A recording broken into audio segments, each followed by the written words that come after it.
Assalamualaikum warahmatullahi wabarakatuh. Ketemu lagi dengan saya Situs Serintis saya.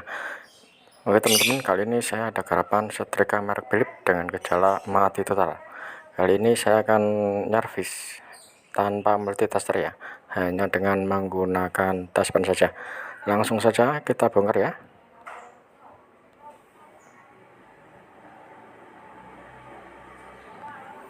Kabelnya juga kayaknya bermasalah ini ya, soalnya ada yang terkelupas juga. Dan nah, ini sudah terbongkar ya, kita lihat kayak kebakar tapi enggak kebakar ini kabelnya ya. Dan cara ngetesnya adalah kita ambil saja taspen ya, untuk menentukan apakah kabelnya masih bagus atau tidak ya. Nah, kita coba tes dulu colokannya apakah normal. Itu normal ya, nyala ya, sudah nyala. Dan akan saya colokkan, coba ya. Nah, dan tes salah satu kabel, kita lihat. Nah, itu kabel yang sebelah kiri nyala dan sebelah kanan harus tidak nyala. Dan cara ngetes yang satunya lagi, cukup dibalikan saja colokannya, dan yang tadi nyala harus tidak nyala, dan yang tadi tidak nyala harus nyala. Yaitu kelihatan ya, nyala ya taspennya ya. Jadi kabel dalam keadaan normal. Langsung saja ini akan saya bongkar.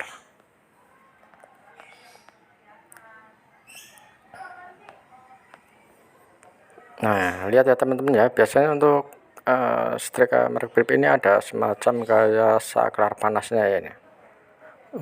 Kita tinggal congkel saja saklar panasnya atau apa ya, platina ya, dengan menggunakan taspen yang min ya, taspen yang gepeng. Caranya adalah kita tinggal congkel saja yang bagian bawah, plat yang di bagian bawah kita congkel ke atas ya, biar bisa nyambung ke semula. Ini biasanya untuk kasus kayak gini itu biasanya karena sudah karatan atau tidak ya, karena kotor jadi dia tidak bisa nyambung.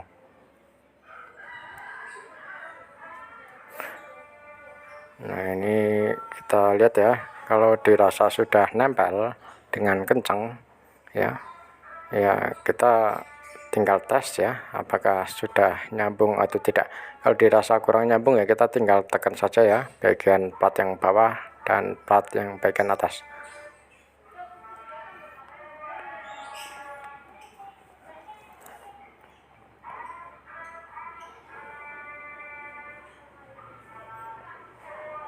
Caranya cukup mudah ya teman-teman ya, tanpa biaya, semua orang juga bisa melakukannya. Jadi tidak usah dibawa ke bengkel untuk menyervis kipas yang mati total, hanya dengan menggunakan taspen ya, tanpa multitasker.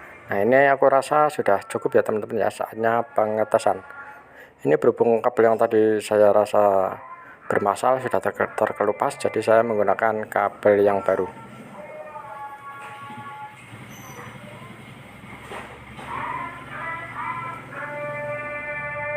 Nah, itu ada tukang es krim lewat. Ya biarin lah, yang penting fokus ke videonya ya teman-teman ya, soalnya di sini di pinggir jalan soalnya. Kita kencengin saja bautnya ya, kedua terminalnya.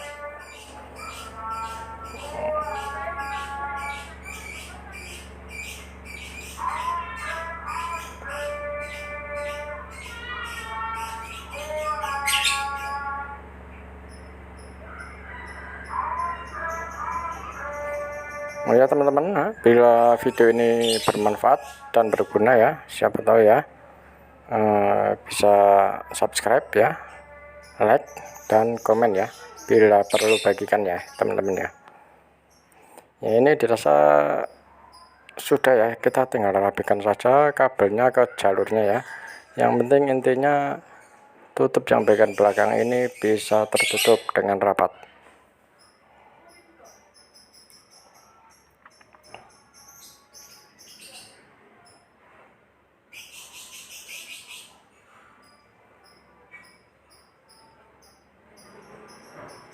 Nah, setelah tertutup dengan rapat kita tinggal baut saja ya, yang kencang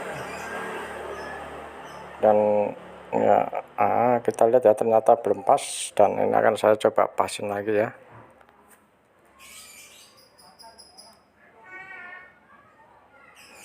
Usahakan kabelnya ya, yang di bagian dekat terminal itu jangan sampai kegencet terlalu keras ya teman-teman ya, jadi nggak ada yang namanya kabel terkelupas akibat gencatan dari tutup belakang setrika ini ya. Nah, ini aku rasa sudah cukup dan akan saya coba pasang ya. Setelah terpasang tinggal tes saja ya, mudah-mudahan normal ya. Tadi mati total dan kita lihat. Nah, itu lihat ya teman-teman ya, lampu indikator atau ya lampu yang ada di setrika ini sudah nyala sebagaimana mestinya ya. Berarti setrika ini sudah normal. Oke, begitu saja video dari saya. Wassalamualaikum warahmatullahi wabarakatuh.